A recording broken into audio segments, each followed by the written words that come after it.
material that looked like wood, which I don't know whether it was or not. It was broke, but it wasn't broke square. It broke like a spear, off at an angle, and it was about an inch thick.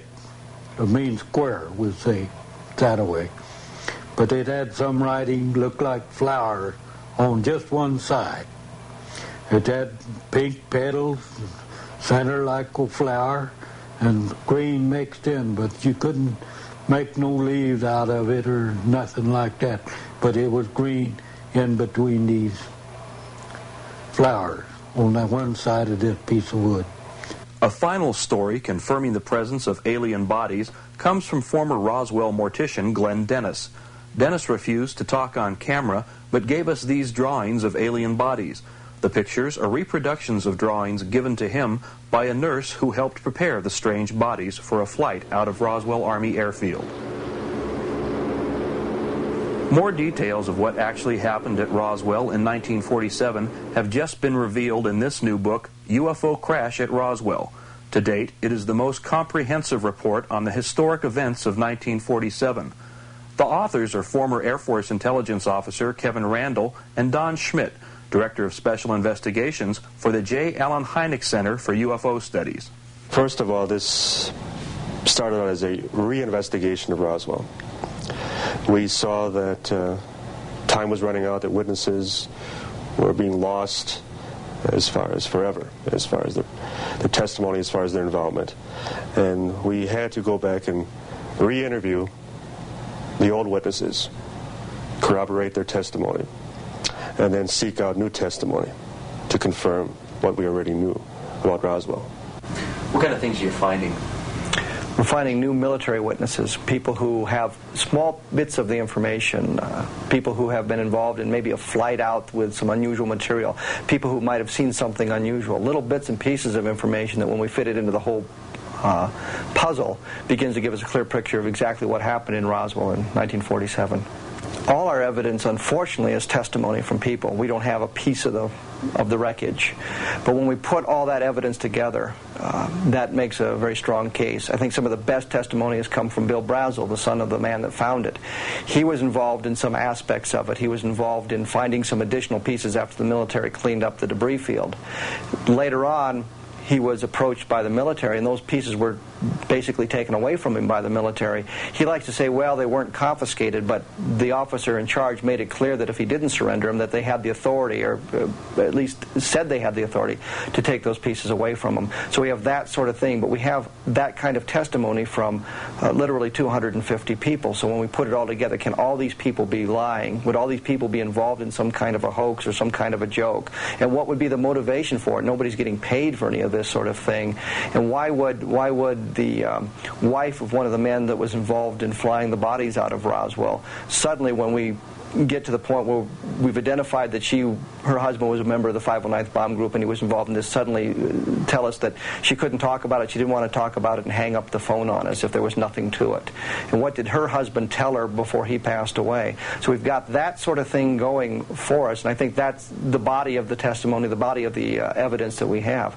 The wealth of testimony, the video depositions, the sworn affidavits, the deathbed statements that we have, the 24 FOIA requests, Freedom of Information Act requests, concerning specific details about this experience, all paint a picture that I defy anyone to come up with a conventional explanation with proof. Among the first investigating the Roswell crash and retrieval was nuclear physicist Stanton Friedman. Currently combining talents with aviation writer Don Berliner, they too are releasing a new book with other details on the events of 1947. The case that at least one, more likely two, flying saucers were recovered in the central New Mexico, if you will, complete with alien bodies, is far better than the case against most convicted criminals. You go to a court of law with this, you'd have no trouble convincing a jury that indeed, now you don't have every little detail, as you never do, even in a criminal case, but we certainly have enough to establish that a saucer crashed, at least one, probably two, that the United States government, agencies of the United States government, recovered the wreckage and the remains of alien bodies, that they proceeded on with that, just as you'd expect them to try to figure out more of the information, and covered it up very effectively, and probably quite appropriately at the time. That's easy to establish. The real bottom line is that this is probably the most significant event of this century, maybe this millennium. I mean, something that proves to us that we're not alone in the universe, and maybe our views about ourselves are a little bit strange, not in accordance with reality, is going to have an impact on religion, on politics, on technology, on our own psychology. This is a truly earth-shaking event. The Roswell crash and retrieval are now virtually proven. Between Randall and Schmidt and Friedman and Berliner, hundreds of testimonial affidavits, deathbed statements, and videotape depositions have now been collected. You can read them all in their respective books. The people coming forward with this information are among the most level-headed and patriotic of American citizens. It only remains for our government to tell us the truth, all of the truth, about the Roswell crash and retrieval of 1947. When we come back, we'll look at one of the most controversial aspects of the UFO phenomenon, witness claims of alien abduction. One of the most controversial aspects of the UFO phenomenon and its effect on our society are claims of interaction with UFO occupants and tales of being abducted by aliens. Perhaps the most convincing testimony comes from Travis Walton of Snowflake, Arizona. This was on November 5th, 1975. I was working with a crew of men in the woods, and we left the area. We'd worked late that night. It was getting dark. And as we were leaving down this dirt road way back in the woods, we saw a large glowing object near the road. Well, we stopped the truck, and I got out, went up to it for a closer look. I thought that this thing was just going to shoot right off, and then, I hurried towards it thinking, it'll be gone before I even get close enough to see it that well. But it didn't leave. It started to move, and the sound got louder. So I jumped down behind the end of a log there, and I decided I better get out of there. And I raised up, turned to go, and at that instant I just felt a numbing shock. I blacked out. Men in the truck said they saw a beam of energy come out of the craft and hit me in the upper body, knocked me through the air. When I regained consciousness, I was on board the craft, apparently. I came to kind of slowly.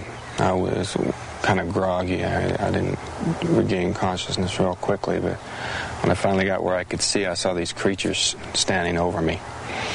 And I became hysterical instantly. I knocked them back and jumped away from them. They started towards me. I screamed and made threatening gestures, and they stopped and turned and left this room. They had gone to the right, so I ran down to the left. It was down a curving hallway. I ran by some other doors, and I came to another door, and I kind of got to control myself a little bit. I kind of panicked there for a minute, but I stopped, went in this room. It was a very strange room. You could see the stars projected on the walls, or maybe you could see them through maybe some kind of a viewing screen or something. I don't know. But there was a chair in the middle of this room that had some controls on it, and I went up to that and tried to see if I could figure a way to open a door or get out of there or something. Another being came in at that point. The first creatures that I saw were very, very different from us. They were short, less than 5 feet in height. They had large, bulging craniums, kind of a chalky white look to their appearance, very large eyes. He took me out of that room that this was parked in, down a hallway to a smaller room where there were some other people like him, and they put me down on a table, and I struggled with him, and I was knocked out, made unconscious with a kind of an oxygen mask-like device. And the next thing I know, I wake up on the road. Well, I know the Travis Walton case is a particularly striking case, and mainly because of the 6 witnesses. 5 passed in flying colors. An examination by a polygraph operator who was under the impression and the suspicion that they had murdered the then missing Travis Walton. And that investigator, who was a police polygraph operator, told me that if there was any defrauding or any kind of a conspiracy to produce a hoax, these 5 did not know of it, and that they were telling the truth when they told the story about Travis Walton. He remembered very little of the 5 days. But it wasn't what he remembered, but it was the fact that there were so many witnesses that had been examined in that particular way. I think that puts it down as one of the principal and most persuasive of the abduction cases. Seeing UFOs or believing in them is a personal experience. The interpretation of paranormal experiences is individually subjective to the percipient. Their interpretation of the experience, positive or negative, becomes their belief.